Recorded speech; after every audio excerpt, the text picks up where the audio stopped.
magluluto po ulit tayo ng liig. Ito po yung ating mga ingredients. Ayan, nagpapainit na po ako. Lalagay na po natin ang mantika. Ayan.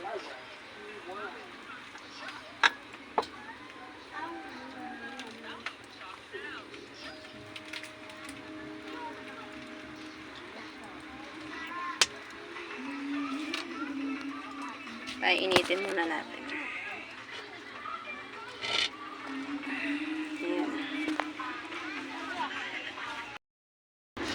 Ilalagay po natin ang bawang.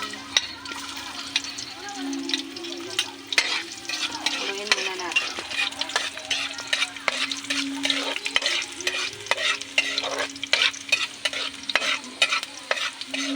Ano?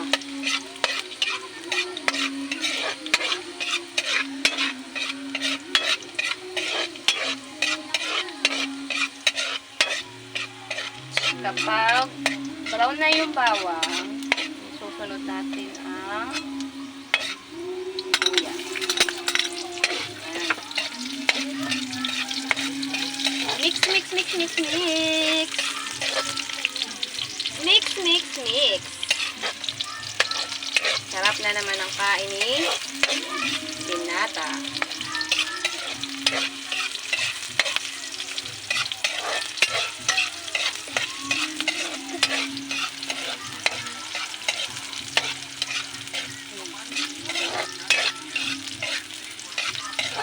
Dahil uuwi ang aking kapatid.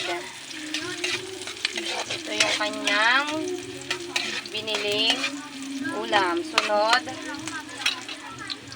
ito po ay puro liig. Liig po ito, ha.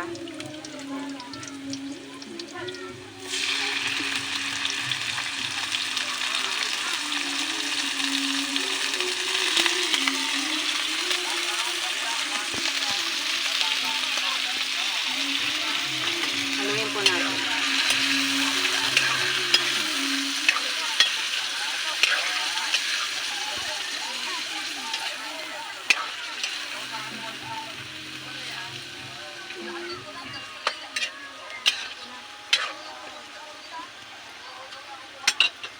Stop.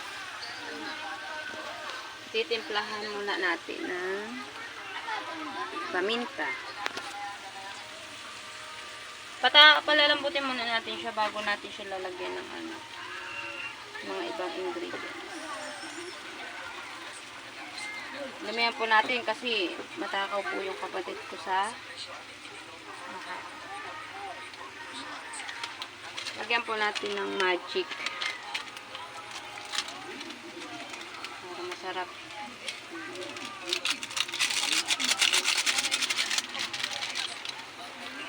Hahaluin po natin. Ayan.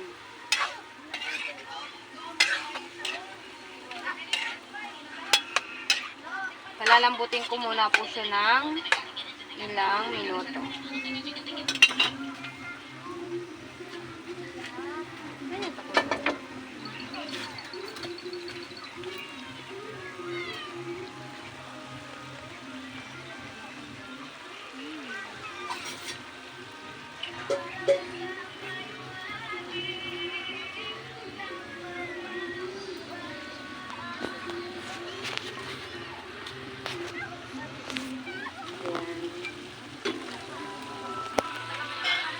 Palalambutin ko muna po ito, ha.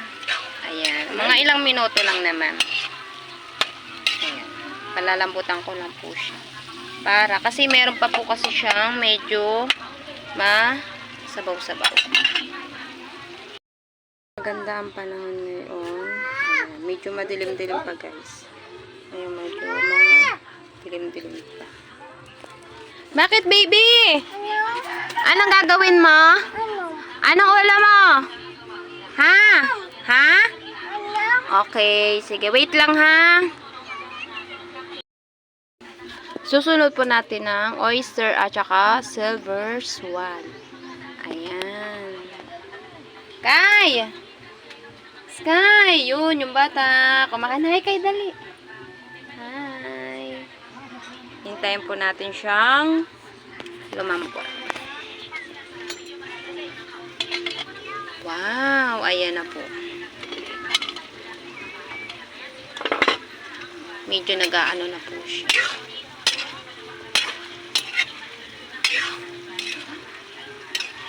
Puro liig ito. Ang sarap.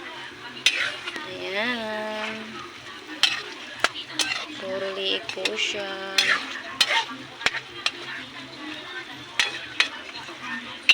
Dahil masama ang panahon. Ayan po. Ayan.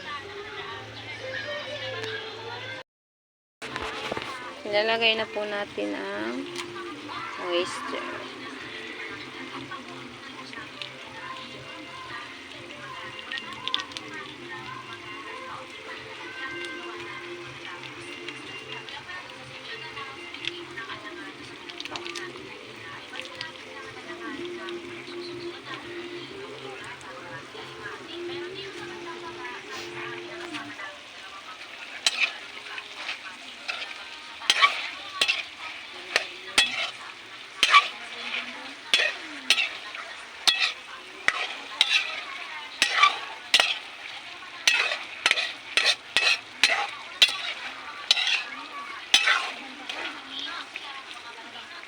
Pwede na po nating isunod ang soy sauce. Depende na po yan sa inyo kung gaano po karami. Kasi po, ang tao po sa amin ay medyo gusto po nila yung medyo maalat-alat. Masarap kasi kain nila kapag maalat-alat. Yung bigas. Ayan guys, luto na siya. Thank you for watching.